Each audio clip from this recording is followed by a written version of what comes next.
Welcome to news wise. मैं हूं आरिफा नूर। आज प्रोग्राम में हम खसूसी तौर पे बात करेंगे मुल्क के अंदर कोरोना की दूसरी लहर की और इसी हवाले से जो तेज़ी से एक बदलती हुई सूरत हाल है। अगर सिर्फ गुज़िश्ता 24 घंटों के एदादो शुमार ही ले लें तो मुल्क के अंदर इस वक्त तक 37 हलाकतें जो है वो रिपोर्ट हो चुकी हैं, जबकि जो टेस्ट मुस्बत आने की शरह है यानी कि जो पॉजिटिविटी रेशियो है वो 7% से ज़ायद हो चुका है। इसी तनाजुर के अंदर कोरोना वैक्सीन की जल्द दस्तयाबी पर भी काफ़ी बात हो रही है। मीडिया रिपोर्ट्स के मुताबिक हुकूमत ने कोरोना वैक्सीन की ख़रीदारी और इसकी तरसील के लिए $100 मिलियन की रकम जो है वो एलोकेट कर दी है, मगर NCOC के सरबरा असद उमर साहब ने ये वाज़े किया है कि अगली गर्मियों से पहले किसी तौर पे भी पाकिस्तान के अंदर वैक्सीन की जो दस्तयाबी है at a large wide spread level वो मुमकिन नहीं है। इसके साथ साथ चाइनीज़ वैक्सीन के भी जो 3rd फेज़ ट्रायल हैं वो पाकिस्तान के अंदर जारी हैं। दूसरी तरफ मुल्क भर के अंदर कोरोना SOPs के ऊपर जो अमल दरामद है उसके हवाले से सूरत हाल ज़्यादा हौसला अफजा नहीं है। हुकूमत की तरफ से बहुत दफ़े इस हवाले से बात भी की गई और उन्होंने कहा कि हम फ़ाइन भी करेंगे। कुछ शहरों में, इस्लामाबाद जैसे शहरों में ये अनाउंस भी हो गया कि किया जाएगा, मगर अभी तक लग नहीं रहा कि लोगों तक पैगाम जो है वो पहुंचा है। अपोजिशन की भी अगर बात करें तो उन्होंने भी अपने जो सियासी जलसे हैं वो मुलतवी ना करने का ऐलान किया है और आज ही नवाज़ लीग ने मानसेरा के अंदर एक जलसा किया जिसमें ख़ुद मरीम नवाज़ साहिबा जो थी वो शरीक थी। मामला जो है वो अदालत में भी पहुंच चुका है और इस्लामाबाद हाई कोर्ट की चीफ जस्टिस अतर मिनिल्ला साहब ने भी आज एक केस की समाअत के दौरान कोरोना की जो दूसरी लहर है उसके ऊपर अपने शदीद तशवीश का इजहार करते हुए ये रिमार्क्स दिए हैं कि कोरोना के ऊपर हुकूमती जो पॉलिसी है या पॉलिसीज़ हैं इनके अंदर तज़ाद नज़र आता है। कोरोना की ये दूसरी लहर जो है ये कितनी मुहलिक साबित हो सकती है? क्या इस दफ़े पाकिस्तान इतना खुशकिस्मत नहीं साबित होगा जितना कि पहली लहर के वक्त हुआ था? और वैक्सीन की दस्तयाबी के हवाले से हमने अब तक क्या इक़दामात किए हैं और ये कितना या आसान या मुश्किल होगा हमारे लिए? इस इशू पे तफसील से गुफ्तगू करने के लिए आज हमारे साथ हैं डॉक्टर फैसल सुल्तान साहब, वज़ीर आज़म के मुआविन ख़ुसूसी बराए सेहत है। Welcome to the show doctor साहब। Thank you ji. डॉक्टर साहब, दूसरी लहर शुरू हो गई है, आप भी इस पे एक से ज़्यादा मरतबा बात कर चुके हैं, असद उमर साहब, वज़ीर आज़म साहब। Sir because you are looking at the numbers every day, तो कुछ हमसे तफसील शेयर करें कि अगर आप इसको पहली लहर से आप इसका मवाजना करते हैं तो इस वक्त आपके को सूरत हाल किस तरह नज़र आ रही है? क्या नंबर्स जो है उतनी ही तेज़ी से बढ़ रहे हैं या इस दफ़े जैसे कुछ लोग इस खदशे का इजहार करते हैं कि ये ज़्यादा मोहलिक साबित होगी? क्या नंबर्स अभी तक इस तरह का कोई इशारा दे रहे हैं? दूसरी लहर तो बिल्कुल मौजूद है जी। उसकी तेज़ी के बारे में सिर्फ इतना कहूँगा कि उसको पिछली लहर से ज़्यादा तेज़ होने की ज़रूरत नहीं, हमें परेशान करने के लिए या हमें कंसर्न हमारी रेज़ करने के लिए। तो पहली लहर भी आपको याद है कोई बहुत आसान नहीं थी। जब उसके जो उसका पूरा इम्पैक्ट आना शुरू हुआ तो जून में हमारे अस्पतालों के ऊपर बड़ा वाज़ेह प्रेशर आ चुका था, जैसे आपने बताया बड़े शहरों में। तो ये उससे ज़्यादा मोहलिक होगी या कम होगी, इसके बारे में तमाम बातें सिर्फ कंजेक्चर हैं, ये बताना नामुमकिन है। लेकिन ये बात क्लियर है कि इसकी जिस रफ्तार से ये आ रही है ये किसी सूरत पिछली लहर की तेज़ी से कम नहीं, ये कह सकते हैं। और इसकी जो पीक है, जो नहज है, जो पिनेकल है, वो कहाँ तक जाती है ये वक्त से पहले बताना नामुमकिन है।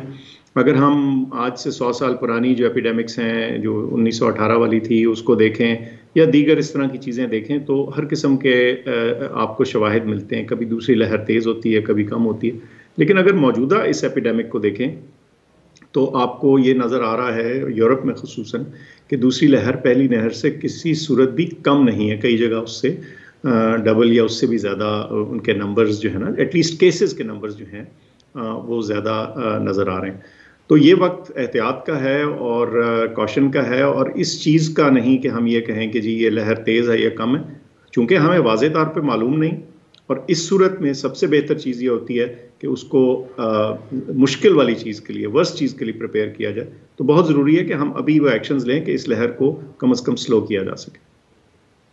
डॉक्टर साहब, लहर को स्लो किया जाए, वज़ीर आज़म साहब ने इस हवाले से बात की है। ऑब्वियसली उनकी पूरी कोशिश पिछली दफ़े भी थी और इस दफ़े भी लग रही है कि इकॉनमी को बिल्कुल किसी किस्म का स्लो डाउन ना किया जाए। लॉकडाउन की तरफ वो नहीं जाना चाहते क्योंकि नुकसान बहुत होगा। और इस दफ़े अगर हम जनरली डिबेट भी देखें तो लगता है कि एक जनरल कंसेंसस है कि लॉकडाउन जो है जिस तरह के पिछली दफ़े हुआ उस तरफ इस दफ़े कोई ऐसा इरादा नहीं है। पर सर, आज ही इत्तला आई है कि जो एजुकेशन मिनिस्टर्स थे उनकी मीटिंग हुई है इस हवाले से और उन्होंने एनसीओसी को कुछ तजावीज़ भेजी हैं कि स्कूल्स जो हैं सर्दियों की तातील जो छुट्टियां हैं वो जल्दी कर दी जाएं, ज़रा लंबी कर दी जाएं। Were you involved in these discussions? और सर, आपका इसके ऊपर क्या ख्याल है कि ये एक अच्छा ऑप्शन होगा और इससे क्या नंबर्स स्लो करने में या एहतियात बरतने में और साथ साथ to slow down the numbers कुछ असर होगा इसका? जी बिल्कुल। ये जो सजेशन है ये ज़ेर गौर पहले से है, ये ऑन द टेबल था। लेकिन 3 दिन पहले जब मीटिंग हुई तो उस पर कोई वाज़े कंसेंसस नहीं था, कुछ थोड़ी बहुत डिबेट थी। तो ये फैसला किया गया कि कुछ अदाद-ओ-शुमार को देख के फर्दर इसके ऊपर मुशावरत हुई कि जो आज हुई है। तो मैं समझता हूँ कि ये कल सुबह की एनसीओसी में अंडर डिस्कशन आएगी बात, और हम समझते हैं कि ये एक वायबल तरीक़ाकार हो सकता है इस चीज़ को स्लो करने के लिए। उसकी वजह हमारे जो तालीमी इदारे हैं उनमें तकरीबन 5 करोड़ बच्चे नौजवान तालीम हासिल करते हैं, 50 मिलियन। अब ये बहुत बड़ी तादाद है, और जब आपने किसी एपिडेमिक को स्लो करना हो तो उसमें नंबर्स बड़ा मैटर करते हैं। वो एक्टिविटी को स्लो करने की ज़रूरत है जहाँ लोगों की पार्टिसिपेशन सबसे ज़्यादा है और जहाँ घुल मिल ज़्यादा हो। तो ज़ाहिर है बच्चे जो हैं वो ख़ुद तो बीमार नहीं होता, शुक्र है ज़्यादा, लेकिन ज़ाहिर है कि जहाँ इतने बच्चे घुल मिल रहे हों तो एक घर से दूसरे घर तक बीमारी ट्रांसमिट होने का एक रिस्क तो है। तो इस प्रेजेंट लहर में हमें लगता है कि इसको स्लो करने के लिए या इसको कम से कम ज़्यादा जिसे कहते हैं नुकसान और ख़तरे से बचने के लिए ये एक वायबल स्ट्रेटजी हो सकती है कि सर्दियों की छुट्टियों की जो तारीखें हैं, उनकी जो डेट्स हैं, जो ड्यूरेशन है, उसमें कोई रद्द-बदल किया जाए, उसको अपने फ़ायदे के लिए इस्तेमाल। बिल्कुल सही। डॉक्टर साहब, जब भी नंबर्स बढ़ते हैं obviously major concern always is के अस्पतालों के अंदर क्या सूरत हाल है। इसी हवाले से आईसीयूज़ के अंदर बेड्स की बात होती है। आजकल फिर इत्तलात आ रही हैं कि जैसे इस्लामाबाद पिंडी के अंदर ज़्यादातर जो बिस्तर हैं जो कोरोना पेशेंट्स के लिए रखे हुए हैं वो तकरीबन फुल हैं। इसी तरह की इत्तलात कराची से आ रही हैं। और सर, कुछ इस तरह की भी ख़बरें हैं कि जितना पिछली दफ़े हुकूमत ने मोबिलाइज़ किया था और कोरोना स्पेसिफिक वार्ड्स थे वो शायद उस तादाद के अंदर अभी तक अस्पतालों में फिर से ऑपरेट नहीं कर रहे। ये किस हद तक सर बात दुरुस्त है कि बहुत सारे जो कोविड वार्ड्स थे या आइसोलेशन वार्ड्स पिछली दफ़े हॉस्पिटल्स में बनाए गए थे वो अभी तक दोबारा उस तरह सेटअप नहीं किए गए? अच्छा, इसमें ऐसे है कि जो कोविड की तैयारी है इसमें 3-4 चीज़ों का अमल दखल है। एक फ़िज़िकल स्पेस, दूसरा जो गैजेट्स हैं, जो ऑक्सीजन है, वेंटिलेटर्स हैं, हाई फ्लो ऑक्सीजन की कैपेबिलिटीज़ हैं, और तीसरा मैन पावर। अब ये सारी चीज़ें जो हैं इनको रैंप अप किया गया था, इनकी कैपेबिलिटी ऊपर लेके जाई गई थी, और जूं बीमारी जो है वो नीचे आना शुरू हुई तो जाहिर है चूँकि दीगर मेडिकल रिक्वायरमेंट्स तो चलती हैं, फिर ओपीडीज़ खुल गए, फिर इलेक्टिव सर्जरीज शुरू हो गई, तो नॉर्मल एक रूटीन में तकरीबन चीज़ आ चुकी थी। तो नेचुरली वो चीज़ें जो मुख्तस कर दी गई थी वो वापस नॉर्मल मेडिकल उसके अंदर इस्तेमाल होनी शुरू हो गई। अब जूँ ये लहर बढ़ रही है तो हम दोबारा से उन तमाम कैपेबिलिटीज़ को, कैपेसिटी को जो पहले बनाई थी, चाहे जगह की हों, सामान की हों या लोगों की, उनको दोबारा से जिसे कहते हैं ना वापस इस कोविड के इस्तेमाल के लिए तैयार कर रहे हैं, ताकि किसी सूरत भी किसी किस्म का सरप्राइज़ ना हो। ये कोई हम अनजाने में ना इसमें मारे जाएं, हमारे पास अगर मरीज़ आएँ तो हमारी उसके लिए तैयारी हो। तो इसी कोशिश के तहत तमाम पब्लिक सेक्टर और इवन प्राइवेट सेक्टर जो है वो उनके साथ गुफ्तगू भी हुई है और एक्चुअल एक्शन भी हुआ है, जिसमें हमने जो बेड्स हैं जो अब मुख्तस किए गए हैं, जो एलोकेट किए गए हैं, वो वापस उन्हीं नंबर्स पे लाने की कोशिश की जा रही है जिस पे हम जून में थे या जिसकी तैयारी उसके बाद हमने कर रखी थी। तो ये मेरे ख्याल से इतना ये बड़ा मसला नहीं है, क्योंकि वो होता ही है कि जब आप उसको नॉर्मल यूज़ में ले आएँ तो नेचुरली कुछ मरीज़ उस पर दाखिल होते हैं, 2-4 दिन लगते हैं उनको डिस्चार्ज होते हैं, और खुदा न खास्ता ऐसी भी बात नहीं कि हम आज बेड्स को बिल्कुल ज़ीरो पे चले गए। तो ये बिल्कुल हमारे पास मौका है और हमारे पास वो कैपेबिलिटी भी है और हमने सीखा भी था। एक दफ़ा ड्रिल हो चुकी है ना, तो इसको दोबारा करना इतना मुश्किल नहीं होगा। और डॉक्टर साहब testing, I know of course पिछली लहर से अगर कंपेयर करें तो हमारी जो शुरू के अंदर उन दिनों में टेस्टिंग थी वो तो बहुत कम थी, अब तक ज़्यादा है, बट वी डू नॉट सी बहुत ज़्यादा जंप नहीं आया नंबर्स में। अभी तक उसी किस्म के नंबर्स हैं जो हमारे टुवर्ड्स दी एंड, और कह सकते हैं कि जून जुलाई में पिछली थे जो हमने किए थी टेस्टिंग, यही कि पंजाब और सिंध जैसे सूबों के अंदर 12-15 हज़ार के दरमियान रोज़ टेस्ट हो रहे हैं। हमारी कैपेसिटी अभी तक वही है। ये मुझे बात समझ नहीं आती, बिकॉज ऑब्वियसली जब आप लोगों ने बढ़ाई थी तो आई रिमेंबर असद उमर साहब ने एक दफ़े तो आके कहा था कि हम 50,000 के करीब भी टेस्ट कर सकते हैं, इससे ज़्यादा भी दिन में कर सकते हैं, मगर नंबर्स टेस्ट्स के हमारे बियॉन्ड सर्टन पॉइंट नहीं जा रहे। मैं एक्सप्लेन कर देता हूँ। देखिए, कैपेसिटी तो अभी 50 से कहीं ज़्यादा है। जो जिसको कहते हैं ना नोशनल या nominal capacity to do the test, वो 70,000 से भी ज़्यादा है। सो ये बात नहीं है कि कैपेसिटी का इशू है। इशू ये है कि हमारे यहाँ जनरली, आपकी करेक्ट ऑब्जर्वेशन है कि अगर पर कैपिटा पॉपुलेशन देखा जाए तो हमने उस तरह से टेस्ट नहीं किया जिस तरह बहुत से और मुल्कों ने किए हैं। लेकिन हमने अपने जो टेस्ट करने का तरीक़ाकार है उसको अक्लमंदाना तरीके से और जिसे कहते हैं ना कंजर्वेशन के हिसाब से और बिल्कुल टारगेटेड अप्रोच के साथ उनको इस्तेमाल किया, जिसने हमें फ़ायदा दिया। तो अभी भी आप देखें कि जब 100 टेस्ट हो रहे हैं उसमें से अभी भी लेट्स से 5 to 7%, 7% की आपने फिगर कोट की, बिल्कुल ठीक है, 6.5-7 के करीब बात चल रही है। अगर 7% लें तो इसका मतलब है कि हर 100 टेस्टों में से 7 पॉजिटिव आ रहे हैं और 93 नेगेटिव आ रहे हैं। तो इसका मतलब है कि ये नहीं है कि आपने बिल्कुल उतने ही टेस्ट किए हैं जितने बराबर ज़रूरत है, आपने ज़्यादा किए हैं, उसमें से 93% नेगेटिव हैं और 7% पॉजिटिव हैं। So you are doing plenty of test for the situation. अब इसमें कुछ ममालिक ने एक नई टेक्निक है जो रैपिड एंटीजन टेस्ट की, वो उतनी एक्यूरेट नहीं तस्वर की जाती जितनी ये PCR टेस्ट है, लेकिन उसको भी हमने अप्रूवल दे दिया और वो भी इस्तेमाल होना शुरू हो जाएगी। तो चंद हज़ार टेस्ट दिन के जो हैं वो उसके ज़रिए भी ऐड हो जाएंगे। सो टेस्टिंग कैपेसिटी का इस वक्त कम से कम कोई ऐसा मेजर क्राइसिस नहीं है। हमारी नीड के मुताबिक और हमारी स्ट्रेटजी के मुताबिक टेस्ट जो हैं वो ठीक मिकदार में हो रहे हैं। इससे ज़्यादा हो जाएं तो भी ठीक है, उसमें हमें डिज़ीज़ को ज़्यादा कैच करने में आसानी हो सकती है। लेकिन जो हमने मेथड दिया हुआ है ना करने का टेस्ट, वो बड़ा स्टैंडर्ड है। कुछ तो लोग हैं जो बीमार हैं जो टेस्ट करवा रहे हैं, वो नेचुरली वो सिम्टम्स के हिसाब से कर रहे हैं। कुछ कॉन्टैक्ट ट्रेसिंग के लिए होता है कि एक बीमार शख्स है, उसके जो कॉन्टैक्ट्स हैं उनमें टेस्ट किए जाएं, तो कुछ परसेंटेज टेस्ट की उनमें होती है। और तीसरी वो है जो कि हम एक जनरल सर्वे या एक कम्युनिटी या एक इंडस्ट्री को देखने के लिए करते हैं। मिसाल के तौर पे स्कूलों के गिर्द जो टेस्ट हो रहे हैं, तो इन्हीं 3 चीज़ों में हम डिप्लॉय कर रहे हैं और इसकी आज 38-39,000 इस रेंज में चल रहे हैं। किसी दिन थोड़े से कम भी हो जाते हैं। तो ये रेंज है टेस्ट की चलने की। ये हमारे लिए इस वक्त कैपेसिटी को हम ओवररन नहीं कर रहे टेस्ट की। बिल्कुल सही। नाज़रीन, यहाँ पे लेंगे एक छोटा सा ब्रेक, कुछ से वापस आएंगे तो हम डॉक्टर साहब से गुफ्तगू जारी रखेंगे। Stay with us.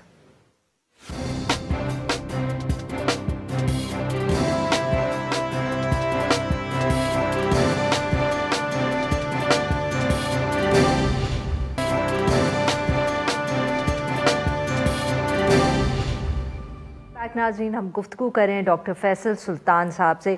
Ji doctor साहब, एक स्टोरी पिछले दिनों छपी थी बहुत, आजकल उसका जिक्र भी हो रहा है। उसके अंदर एक डॉक्टर्स को कोट किया हुआ था और ये कहा था, वो कह रहे हैं कि ये जो अब दूसरी लहर है इसके अंदर द वायरस हैज़ म्यूटेटेड, और क्योंकि वो म्यूटेट हो गया इसलिए वो ज़्यादा लीथल हो गया है, ज़्यादा ख़तरनाक हो गया है। सर, आप क्योंकि ऑब्वियसली इसको बहुत क्लोजली देख रहे हैं, how far would you agree with this story या दिस ऑब्जर्वेशन? मैं समझता हूँ जी इसमें दो तीन चीज़ें मिक्सअप हो गई हैं। एक बेसिक सा फैक्ट है और फिर उसके साथ एक मफरूज़ा है, वो दोनों चीज़ें जुड़ के एक कहानी सी बन गई है। इसको ज़रा वाज़ेह करने की ज़रूरत है। देखिए, कोई भी जो लिविंग ऑर्गेनिज्म है, खुसूसन ये वायरसेस, बैक्टीरिया, जब ये मल्टीप्लाई करते हैं तो उसमें एक छोटी सी एरर उसकी मल्टीप्लिकेशन में कई दफ़ा उसके डीएनए या आरएनए में आती है और उसको म्यूटेशन बोलते हैं। ये तो एक बायोलॉजिक फैक्ट है, इसमें कोई बहस ही नहीं कि म्यूटेशंस होती हैं। और वक्त के साथ साथ जो आज वायरस आप देख रहे हैं उसकी जो फॉर्म है उसमें अगर आप उसको पूरा सीक्वेंस एनालिसिस करें तो हो सकता है कि कुछ उसके जो बेस पेयर्स हैं, जो उसका डीएनए का सीक्वेंस है, उसमें थोड़ी सी तब्दीली आई हो। ये बिल्कुल नॉर्मल चीज़ है, इसमें कोई नई बात नहीं। अब देखना ये होता है कि ये जो म्यूटेशन अगर आई तो उसका इम्पैक्ट क्या है। क्या उसकी वजह से कोई वायरस कम खतरनाक हो गया, ज़्यादा हो गया, या वो एक न्यूट्रल थी चेंज था, यानी उससे कोई फ़र्क नहीं पड़ा। अब मेरा ख्याल ये है कि उन्होंने डॉक्टर साहब को कोट किया, बड़े अच्छे और बड़े शुस्ता और पढ़े लिखे डॉक्टर हैं, लेकिन मेरे ख्याल से वो मुशाहिदे का जिक्र कर रहे थे। इस वक्त जो साइंटिफिक एविडेंस है वो हमें ये नहीं बता रही कि कोई ऐसी म्यूटेशन क्लियर कट आ गई है जो वायरस को पहले से ज़्यादा या कम ख़तरनाक कर रही है। एक म्यूटेशन ज़रूर पीछे जिक्र आया था कुछ अर्सा पहले, जो बल्कि थोड़ी सी उसको वीकर या माइल्डर कर रही थी। तो ये इस किस्म की चीज़ें जब एपिडेमिक इवॉल्व कर रही होती है तो ये एक इवॉल्विंग साइंस होती है, तो इसको गौर से देखना होता है और उस पर बहुत ज़्यादा, जिसे कहते हैं आप, भरोसा नहीं कर सकते। और ख़ासतौर पर जो क्लिनिकल मुशाहिदात हैं, जो ऑब्जर्वेशंस हैं, वो ज़रूरी होती हैं और अहम होती हैं और कई दफ़ा उनके पीछे एक बड़ी इंपॉर्टेंट फाइंडिंग होती है, लेकिन उसको उसी हद तक लेना चाहिए जिस हद तक वो बात है, उससे ओवर कंक्लूड नहीं चाहिए। आखिर में ये कहूँगा कि इस वायरस की मौजूदा लहर को, जैसे मैंने शुरू में कहा, गुज़िश्ता लहर से ज़्यादा ताकतवर होने की ज़रूरत नहीं कि हम उसका नोटिस लें। यानी जो पिछली लहर थी वो कम ख़तरनाक नहीं थी, तो मेरे ख्याल ये उतनी भी हो तो हमें इसको सीरियसली ही लेना चाहिए। बिल्कुल सही डॉक्टर साहब। आई थिंक कि अभी तक कोई इंटरनेशनली भी ऐसी रिसर्च सामने नहीं आई जिसने कोई बहुत ज़्यादा म्यूटेशन जिससे बहुत फ़र्क पड़ा हो वायरस में, कोई पॉइंट आउट किया हो। जी, ऐसी बात आपने दुरुस्त कहा। अभी तक ऐसी कोई वाज़ेह इंफॉर्मेशन नहीं है कि कोई ऐसी म्यूटेशन हो जिससे कि क्लियर कट कोई चेंज आ गया हो वायरस के बिहेवियर में। ठीक, अच्छा डॉक्टर साहब, अब थोड़ी सी बात वैक्सीन्स की भी कर लें। बहुत जिक्र हो रहा है 2 वैक्सीन्स एट द मोमेंट जो है दोनों की तरफ से जो कंपनीज उन पे काम कर रही हैं, उन्होंने ये ऐलान कर दिया है कि वो 90 और 95% के करीब इफ़ेक्टिव है, जबकि पहले ये बात होती थी कि शायद अगर 60-70% ही शायद इफ़ेक्टिव होगी। हुकूमत की तरफ से भी ऐलान आया है कि आप लोगों ने एक फ़ंड एलोकेट कर दिया है। तो सर अब आगे क्या होगा? What are the next steps that the government will be taking in vaccines की एक्विजिशन के लिए? बिल्कुल सही जी। बहुत सी नज़रें इस बात पे लगी हुई हैं, बहुत सी कंपनियां काम कर रही हैं, उनमें एक दौड़ है, कंपटीशन है, और वो दिनों के कुछ दिनों के वक्फे से आपने देखा 2 मुख्तलिफ कंपनियों ने अपने इब्तदाई जो रिज़ल्ट्स हैं वो सामने रखे। तो ये तो अच्छी गुड न्यूज़ है। इसके बाद मैं समझता हूँ कि शायद 1-2 और कंपनियों के रिज़ल्ट्स भी चंद हफ्तों में सामने आ जाएं। अब ऐसी सूरत में एक चैलेंजिंग मसला है कि आम तौर पे एक बीमारी के लिए एक वैक्सीन आती है, काफ़ी साल की रिसर्च के और टेस्टिंग के बाद आती है, और उसकी खरीदो फरोख्त आसान होती है। आपको पता होता है कि इसकी कितनी इफेक्टिवनेस है, कितने फ़ीसद इसका असर है, क्या इसके साइड इफ़ेक्ट्स हैं, और कितने दामों में मिल रही है, और क्या इसकी सप्लाई लाइन है, और फिर एक नेशनल फैसला हो जाता है। लेकिन इस वक्त सिचुएशन ये है कि चूंकि एक से ज़्यादा वैक्सीन है और हर एक की अफादियत और उसकी जो साइड इफ़ेक्ट्स हैं वो क्लियरली नोन नहीं है। अब ये देखिए इब्तदाई नंबर्स हैं, जब ये डिप्लॉय होती है फिर बात सामने आती है। तो इस सूरत में आपने एक मूविंग टारगेट है, एक आपका जो हदफ है वो एक जगह टिका नहीं है। वो उसमें से आज एक वैक्सीन की न्यूज़ है, कल दूसरे की है, शायद कल 4 दिन बाद 8 दिन बाद किसी और की न्यूज़ आ जाए। इस सूरत में गवर्नमेंट ने क्या करना है? एक तो हुकूमत ने एक उसूली फैसला कर लिया कि हम वैक्सीन का हसूल करना चाहेंगे, नंबर 1। दूसरा ये फैसला किया कि वो कौन सी वैक्सीन होगी वो एक्सपर्ट्स पे छोड़ा गया। एक एक्सपर्ट ग्रुप बन गया जो इसके माहिरीन हैं, जो कि सारा तज्जिया करके बता रहे हैं कि भाई ये 5, 6, 7 वैक्सीन्स हैं जो लाइकली कैंडिडेट्स हैं सक्सेस का, तो इनके साथ आप इनको कंसिडर कर लें।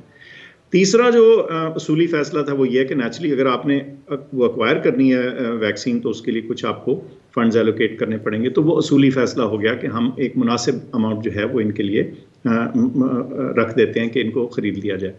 अब देखना ये है कि किस वक्त और कौन सी वैक्सीन जो है उसको एक्वायर किया जाए और उसका क्या तरीक़ाकार हो, क्योंकि कुछ वैक्सीन एक मुल्क में बन रही हैं, कुछ दूसरे मुल्क में बन रही हैं। हर मुल्क की उनकी अपनी मजबूरियां भी हैं। मिसाल के तौर पे एक कंपनी जो है अगर एक मुल्क में बना रही है और उसमें उसकी प्रोडक्शन में या रिसर्च में किसी एक गवर्नमेंट ने पैसे दे रखे हैं तो पहला हक वो अपना समझेंगे, जैसे आप सोच सकते हैं। तो हमने इस माहौल में जहां हम ये इनमें से कोई वैक्सीन भी हमारी खुद से नहीं है, हमने ये देखना है कि हम अफोर्ड कौन सी कर सकते हैं, इफेक्टिव कौन सी है, हमारी रसाई किस तक है। इन सारी चीज़ों को नज़र में रख के हमने फैसला करना है। तो इसके लिए एक बड़ी क्लियर कट और एजाइल सी डिसीजन मेकिंग इस वक्त चल रही है और अगले चंद दिनों में इंशाल्लाह हम फैसला कर लेंगे कि कौन सी 1 या 2 या 3 इससे भी ज़्यादा वैक्सीन जो हैं जो कारआमद हों और उनको हम ख़रीद के उनको प्रॉपरली इस्तेमाल भी कर सकें। तो इस पर बहुत एक्टिव काम हो रहा है। मेरे ख्याल से अगले चंद दिनों में शायद हम आपको थोड़ा बेहतर बताने के काबिल हों कि कितनी और कौन सी और कहां से सर। जी नाज़रीन, यहाँ पे लेंगे एक छोटा सा ब्रेक। एक से वापस आएंगे तो हम डॉक्टर फैसल सुल्तान से गुफ्तगू जारी रखेंगे। Stay with us.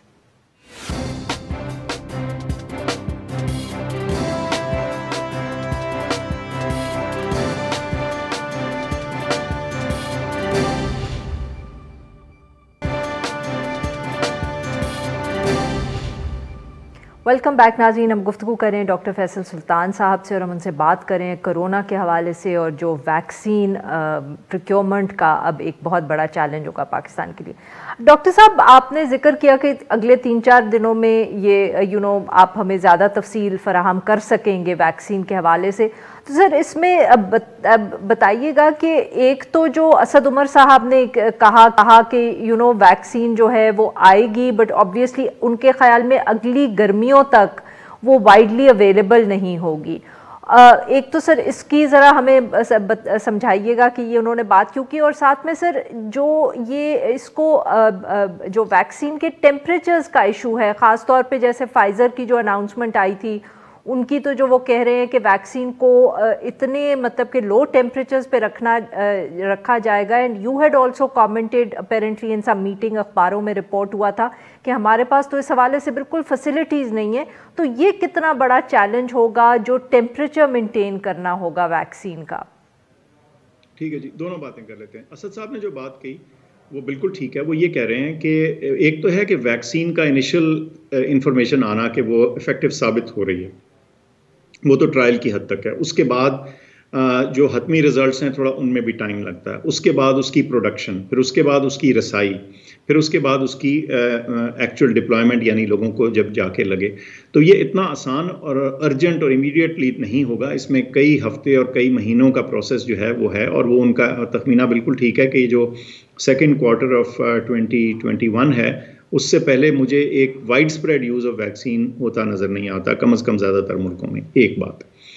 दूसरा, जो वेरी क्विकली ये बताइएगा कि आपके ख्याल में इनिशियल कब पहुंचेगी वैक्सीन? मतलब कि जैसे कहते हैं ना कि हेल्थ वर्कर्स के लिए आ जाएगी या ज़्यादा वनरेबल लोगों के लिए, अंदाज़न आपके ख्याल में कि जो मीडिया में ख़बरें आती हैं कि दिसंबर जनवरी तक शायद आ जाए, डू यू थिंक कि दिसंबर जनवरी तक पाकिस्तान में वो लिमिटेड नंबर्स में भी पहुंचेगी?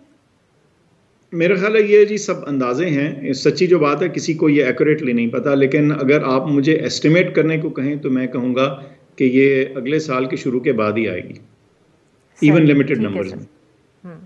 अच्छा, अब आपने टेम्परेचर वगैरह का जिक्र किया। चूंकि जो वैक्सीन जो बना रहे हैं लोग, डेवलप कर रहे हैं, वो मुख्तलिफ टेक्नोलॉजीज़ यूज़ कर रहे हैं। उसमें 2 मैन्युफैक्चरर्स ऐसे हैं जो बहुत नई किस्म की एक टेक्नोलॉजी का इस्तेमाल कर रहे हैं, जिसमें ये ख्याल किया जाता था कि उसको ज़्यादा ठंडा रखने के लिए ज़रूरत होगी। ख़ास तौर पे एक वैक्सीन मैन्युफैक्चरर ने तो उस चीज़ का वाज़ेह ऐलान किया कि उनकी वैक्सीन -70 डिग्रीज़ या -80 डिग्रीज़ जो है उस पर होना। अब वो जो फ्रीज़र हैं वो हैं, ऐसी बात नहीं कि मुल्क में नहीं है, सैकड़ों उस तरह के फ्रीज़र मौजूद हैं, लेकिन आम तौर पे वो रिसर्च या इंडस्ट्री के अंदर यूज़ करने के लिए इस्तेमाल होते हैं और ख़रीदे जाते हैं, और वो मौजूद भी हैं और वो और भी लिए जा सकते हैं। सो ये बात नहीं है कि वो नामुमकिन है, लेकिन उसको वाइड स्प्रेड अवेलेबल करना डेवलपिंग मुल्कों के लिए इतना आसान नहीं। बहरहाल उसके भी कुछ लॉजिस्टिक तरीके मौजूद हैं, उस पर भी गौर और जिसे कहते हैं एनालिसिस हो रहा है कि अगर उसकी ज़रूरत भी पड़ती है तो उसके बारे में क्या किया जा सकता है। लेकिन साथ साथ ऐसी वैक्सीन जिसको इस किस्म की एडिशनल इन्वेस्टमेंट या एक नई जिसे कहते हैं ना टेक्नोलॉजी का इस्तेमाल ना करने की ज़रूरत है। नई टेक्नोलॉजी से मुराद ज़्यादा ठंडे जो फ्रीज़र हैं तो वो ज़्यादा नेचुरली आसान साबित होगी। अब ये दोनों चीज़ें साथ साथ चल रही हैं और जो फैसला करने वाले हैं उनके लिए भी ये एक टफ फैसला है कि कौन सी वैक्सीन और कब उसका फैसला किया जाए। तो ये जो ज़्यादा टेम्परेचर पर रखने वाली बात है वो बिल्कुल बात सही है, वो चैलेंज है। उसकी वाइड स्प्रेड अवेलेबिलिटी जो है वो नहीं, लेकिन बहरहाल लिमिटेड नंबर्स में तो वो -80 वाले फ्रीजर्स पाकिस्तान में मौजूद हैं। ऐसी बात नहीं कि है नहीं, और कुछ और भी हासिल किए जा सकते हैं। लेकिन असल बात यह है कि अगर आपने अपनी पूरी या बेशतर पॉपुलेशन को कवर करना है तो वो ऐसी वैक्सीन प्रॉबेबली आइडियल होगी जो टेम्परेचर की रिक्वायरमेंट वो हो जो हमारा एग्जिस्टिंग सिस्टम जिस पे गेयर्ड है, यानी -20 वाले फ्रीज़र जो कि नॉर्मल फ्रीज़र का टेम्परेचर होता है। डॉक्टर साहब, और ये बताइएगा कि जो चाइनीज़ वैक्सीन थी उनके तो ट्रायल्स भी पाकिस्तान में हो रहे थे, उनके जो मतलब के कुछ रिजल्ट्स हैं वो क्यों नहीं इस तरह सामने आ रहे जैसे मॉडर्ना के या फाइज़र के हमें सुनने को मिल रहे हैं? आएंगे जी, उसमें भी हमारी जो एनरोलमेंट थी वो बहुत अच्छी चल रही है, और जो हमारा टारगेट था तकरीबन 8,000 सवा 8,000 के करीब जो टेस्ट हमने लोग एनरोल करने थे ट्रायल में, उस पर हम वी आर ऑन ट्रैक, वो चल रही है। और मैं समझता हूँ कि उसमें एनरोलमेंट हमारी अच्छी हो गई, लेकिन उसके रिजल्ट सामने आते अभी कुछ टाइम लगेगा। सो ये मैं समझता हूँ कि उसमें भी पोटेंशियल है, और उसमें हमें एक फ़ायदा तो ये भी है कि वो हमारे यहाँ ही ट्रायल हो रहा है, तो उसके जो रिजल्ट्स हैं नेचुरली वो हम तक उसकी पहुँच कदर जल्दी होगी, और हमें उसमें उसकी एक्सेस में भी मुझे उम्मीद है कि ज़्यादा आसानी होगी, इसी वजह से कि हम उसमें हिस्सा ले रहे हैं। But sir you can't give us a number, या आप हमें तारीख नहीं बता सकते कि उसके रिजल्ट्स हमें कब तक पता चलेंगे? मेरा ख्याल ये है जी कि अभी कई हफ्ते, I would say at least a month और 2 बाकी है बिफोर आपको उसके जो इनिशियल रीजनेबल रिजल्ट्स हैं वो आपके सामने आए। क्योंकि देखिए उसमें भी जैसे ट्रायल में होता है, एक ग्रुप ट्रायल को ट्रायल वैक्सीन मिल रही होती है, दूसरे को प्लेसीबो मिल रहा होता है, और आपने फिर दोनों उनके जो टेस्ट होने होते हैं उसके बाद आप रिजल्ट्स को एनालाइज करते हैं और देखते हैं कि जिनको दवाई मिली जिनको नहीं मिली, उनमें दोनों में जो इम्यूनिटी का रिस्पॉन्स था वो कैसा था और क्या था। तो ये बारीक काम होता है, और इसमें ज़ाहिर गलती का भी चांस नहीं है, और इसको बड़ा फूंक फूंक के देखा जाता है। तो इसमें मेरा ख्याल है कि ये फिल फॉर अवेलेबल नहीं होंगे रिजल्ट्स, कम अज़ कम चंद हफ्ते, शायद 1-2 महीने और हों, जिससे पहले हमें इसके बारे में कोई बहुत वाज़े इन्फॉर्मेशन सामने नहीं आ सकेगी। ये जो दूसरे रिजल्ट्स भी आपके सामने आ रहे हैं, मैं आपको बताऊं, ये अभी इब्तदाई रिजल्ट्स हैं। इन दोनों वैक्सीन्स को इमरजेंसी यूज़ ऑथराइजेशन जो है, जो अमेरिका की FDA है, उसने अभी नहीं दी मेरी नॉलेज के मुताबिक। बिल्कुल सही जी। नाजरीन, यहाँ पे लेंगे एक छोटा सा ब्रेक, जब हम ब्रेक से आगे तो डॉक्टर फैसल सुल्तान से गुफ्तगू जारी रखेंगे। Stay with us.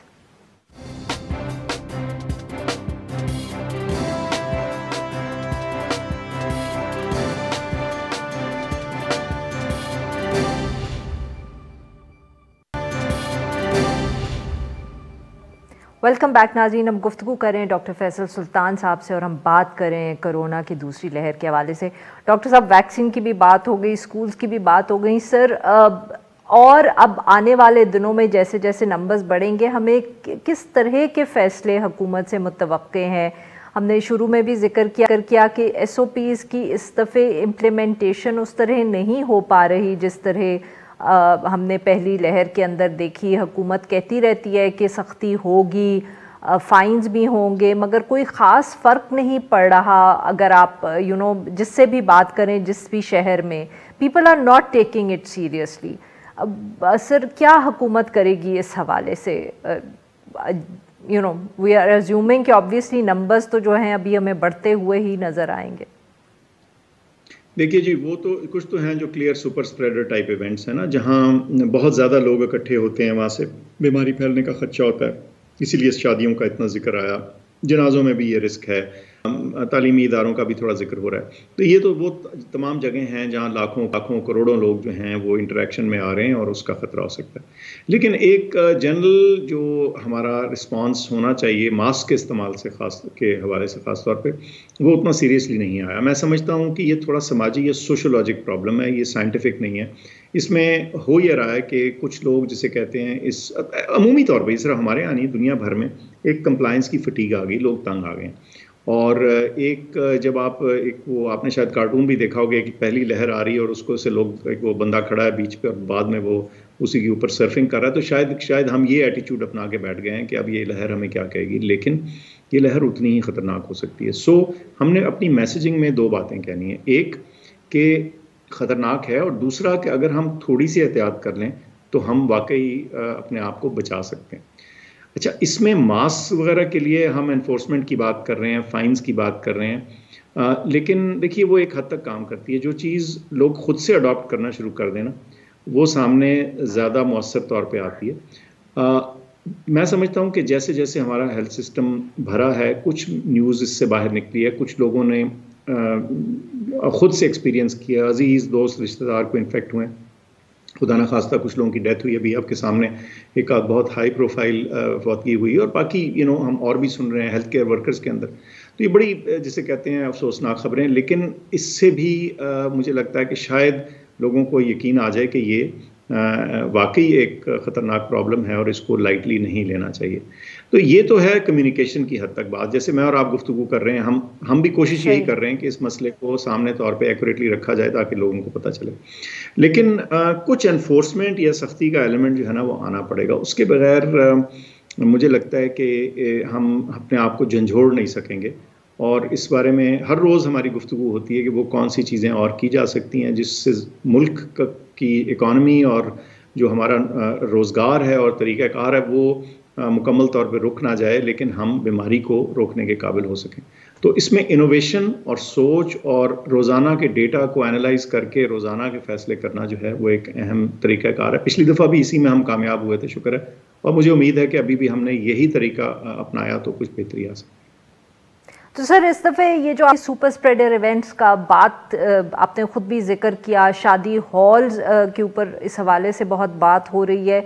वहाँ अब आप कितनी सख्ती कर सकते हैं अगर तालीमी इदारे बंद कर दिए जाते हैं? So then weddings tend to be the next super spreader event as सच।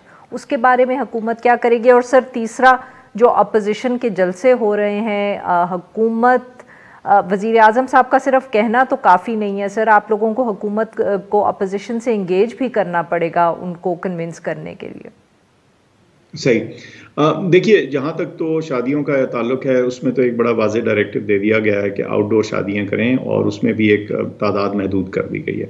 और मैं समझता हूँ उसको अगर हम अडॉप्ट कर लें तो हम एक इसके ज़रिए आराम से गुजर सकते हैं, क्योंकि जो बाहर के इवेंट्स हैं ओपन एयर में, और ख़ुसूसन अगर आप मास्क पहन के ओपन एयर में इंटरेक्ट करें और फिर भी थोड़ा सा फासला रखें तो हम बेहतर सिचुएशन में आ सकते हैं। तो वेडिंग्स और उसको तो एड्रेस कर दिया गया है, उसको सिर्फ एनफोर्स करने की ज़रूरत है। जब आप ओपन एयर की बात एनसीओसी या आप लोग करते हैं, माफ़ करिएगा आपकी बात काट रही हूँ, तो क्या वो जो शामियाने वगैरह लगा दिए जाते हैं ऊपर और साइड पे, दैट इज़ नॉट अलाउड, उसकी इजाज़त नहीं होगी?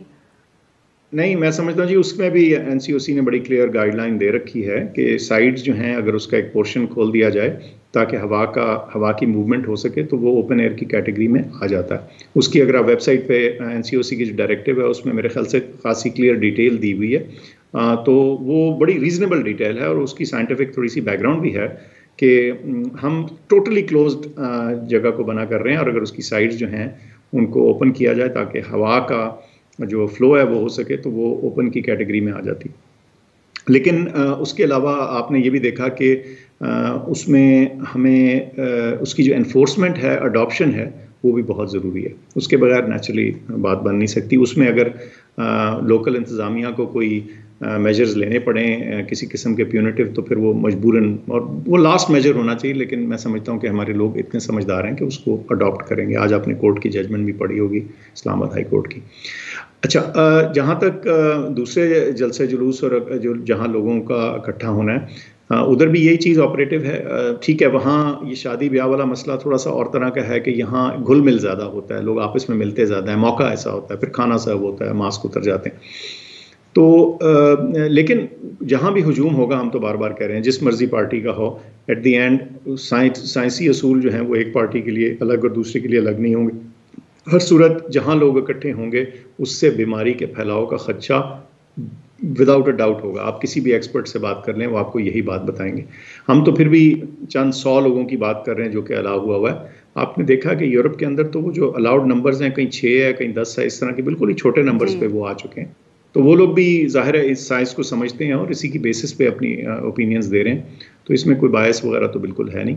ये एक साइंसी रिकमेंडेशन है और मैं समझता हूँ कि तमाम जो हमारी पार्टीज़ हैं पॉलिटिकल, वो उनको रीच आउट करना भी ज़रूरी है, उनसे भी गुफ्तगू करने की ज़रूरत है। उस पर भी थोड़ी सी शायद कुछ एफर्ट हो रही है टू मेक श्योर कि हर कोई एक पेज पे हो और कलेक्टिवली अब हम अपने नेशनल इंटरेस्ट की खातिर तमाम पार्टीज़ जो हैं वो बहरहाल इसी पाकिस्तान की हैं। बिल्कुल सही। जी जी, बहुत बहुत शुक्रिया डॉक्टर साहब, आपने हमसे गुफ्तगू की। आज के लिए बस इतना ही। Will be back tomorrow at the same time.